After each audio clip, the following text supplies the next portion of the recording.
আসসালামু আলাইকুম সবাইকে, কেমন আছেন সবাই? আশা করি ভালো আছেন। আজ আরো একটি ভিডিও নিয়ে আপনাদের মাঝে হাজির হলাম। আমার আজকের ভিডিওটি থাকছে ঢাকা বরিশাল রুটে চলাচলকারী বাংলাদেশের এখন বর্তমানে সবচেয়ে বড় বিলাসবহুল লঞ্চ এম খান 7। এই এম খান 7 সম্পর্কে আজকে আমি আপনাদের বিস্তারিতভাবে তুলে ধরব। আপনারা আমার সম্পূর্ণ ভিডিওটি দেখতে থাকুন, না টেনে দেখুন, তাহলে পুরো লঞ্চটি ঘুরে দেখতে পারবেন। বরিশাল অঞ্চলে যারা লঞ্চে যাতায়াত করেন তারা এই লঞ্চটি সম্পর্কে ভালো জানেন, কিন্তু অন্য অঞ্চলের মানুষ যারা লঞ্চে যাতায়াত করেন না তারা এই ভিডিওটি দেখতে পারেন এবং লঞ্চটিতে আপনারা ভ্রমণ করতে পারেন। আপনারা ঢাকা থেকে বরিশাল রুটে একবার হলেও এই লঞ্চটিতে চলাচল করতে পারেন। আপনারা যারা আমার এই ভিডিওটি দেখতেছেন তারা আমার এই চ্যানেলটি সাবস্ক্রাইব করে দিবেন। এক একটি ভিডিও করতে অনেক কষ্ট হয়, আপনারা যদি সাবস্ক্রাইব করে দেন তাহলে আমার চ্যানেলটি আরো উন্নত হবে এবং আমি আপনাদের জন্য আরো সুন্দর সুন্দর ভিডিও নিয়ে আগমন হতে পারবো। তাই আর দেরি কেন, চলুন শুরু করা যাক। দেশের বৃহত্তম বেসরকারি নৌযান এমভি এম খান 7। এটি প্রায় 300 ফুট লম্বা ও 70 ফুট প্রস্থ। এই নৌযানটি বরিশালে সম্পূর্ণ দেশীয় প্রযুক্তিতে বানানো হয়েছে। আমেরিকার ক্যাটারপিলার ব্র্যান্ডের 2500 অশ্বশক্তির দুইটি মূল ইঞ্জিন রয়েছে। এই লঞ্চটিতে যাত্রী ধারণ ক্ষমতা প্রায় 1500। 4টি জেনারেটর ব্যবহার করা হয়েছে। লঞ্চটি বিশাল বড় একটি ডেক রয়েছে। উপরে ও নিচের ডেক মিলে প্রায় 1000 যাত্রী ধারণ ক্ষমতা রয়েছে। এই নৌযানটি প্রায় 91টি সিঙ্গেল কেবিন রয়েছে, 51টি ডাবল কেবিন রয়েছে, 9টি ফ্যামিলি কেবিন রয়েছে এবং 8টি ভিআইপি কেবিন রয়েছে।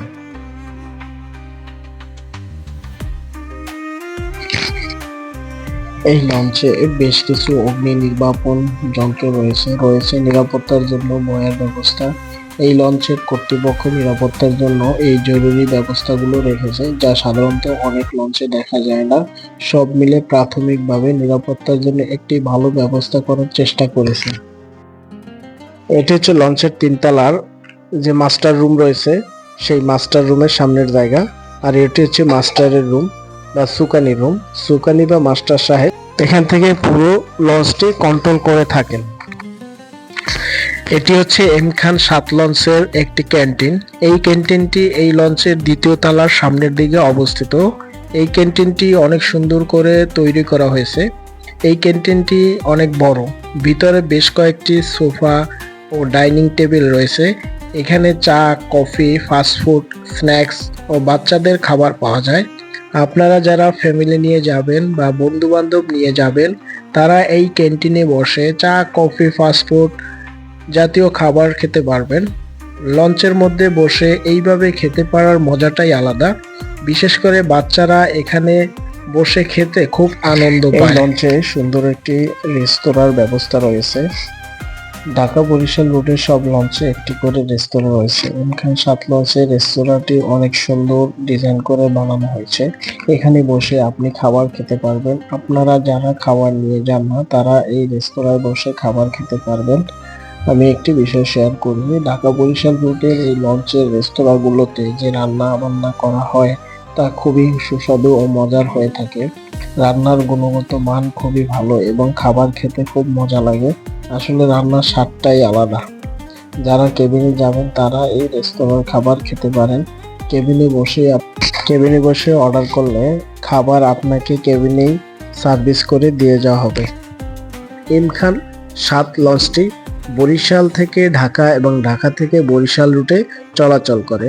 যেহেতু এখন লঞ্চ প্রচুর পরিমাণে রয়েছে এবং ব্রিজ হওয়ার কারণে লঞ্চ যাতায়াত মানুষ কম করে, যার ফলে লঞ্চগুলো এখন রোটেশনের মাধ্যমে চলাচল করে। তাই হয়তোবা এই লঞ্চটি সপ্তাহে 1 দিন বা 2 দিন যাতায়াত করে। তাই আপনারা যারা এই লঞ্চে যাতায়াত করবেন তারা আগেই জেনে যাবেন যে এই লঞ্চটি কোন দিন ছাড়ে। সেদিন অনুযায়ী আপনারা ঢাকা বা বরিশাল যাওয়ার জন্য প্ল্যান করবেন।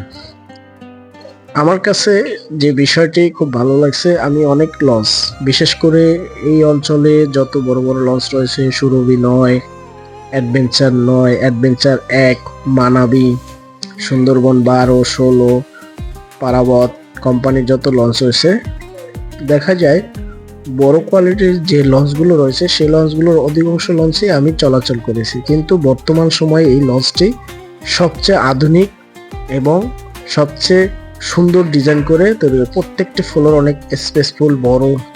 এই লঞ্চের কেবিনগুলো খুবই সুন্দর, single, double, family cabin, VIP cabin. আপনারা যারা ফ্যামিলি নিয়ে যাবেন তারা এই লঞ্চের ফ্যামিলি কেবিন ভাড়া নিয়ে এই লঞ্চে যাতায়াত করতে পারবেন, খুবই আরাম পাবেন। কেবিনের মধ্যে সব ব্যবস্থা আছে, মনে হবে যেন 5 স্টার হোটেলের মতো। আর যারা সিঙ্গেল কেবিন নেবেন তারা সিঙ্গেল কেবিন নিতে পারবেন, যারা ডাবল কেবিন নেবেন তারা ডাবল কেবিন নিতে পারবেন। সব রকম কেবিনের ব্যবস্থা আছে। এটি হচ্ছে এই লঞ্চের নিচতলার যে ডেক রয়েছে সেই ডেকের পিছনের জায়গা এবং ইঞ্জিন রুমের সামনের জায়গা। এখানে আপনারা যারা মোটরসাইকেল নিয়ে যাবেন তারা আপনাদের এই মোটরসাইকেলগুলো এখানে রেখে সারা রাত জার্নি করে আপনারা ঢাকা বরিশাল রুটে যাতায়াত করতে পারবেন। এটি হচ্ছে এই লঞ্চের সোফা জোন এরিয়া। এখানে বেশ কয়েকটি সোফা সেট রয়েছে। আপনারা যারা সোফায় যেতে চান তারা সোফার টিকিট কেটে এই রুমে বসে যাতায়াত করে যেতে পারবেন। এখানে বেশ কয়েকটি সোফা সেট রয়েছে, প্রত্যেকটি সোফার জন্য আলাদা আলাদা বিছানা রয়েছে, কম্বল রয়েছে।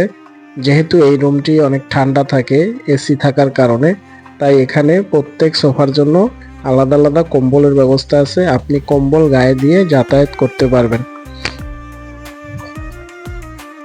এটি হচ্ছে এই লঞ্চের মসজিদ। এই মসজিদটি অনেক সুন্দর করে বানানো হয়েছে, আপনি খুব ভালোভাবে এখানে নামাজ আদায় করতে পারবেন।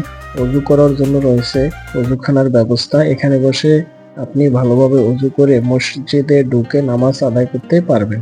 এখানে প্রতি ওয়াক্ত নামাজের জন্য জামাতের সুব্যবস্থা রয়েছে, তাছাড়া আপনি একা একা নামাজ আদায় করতে পারবেন।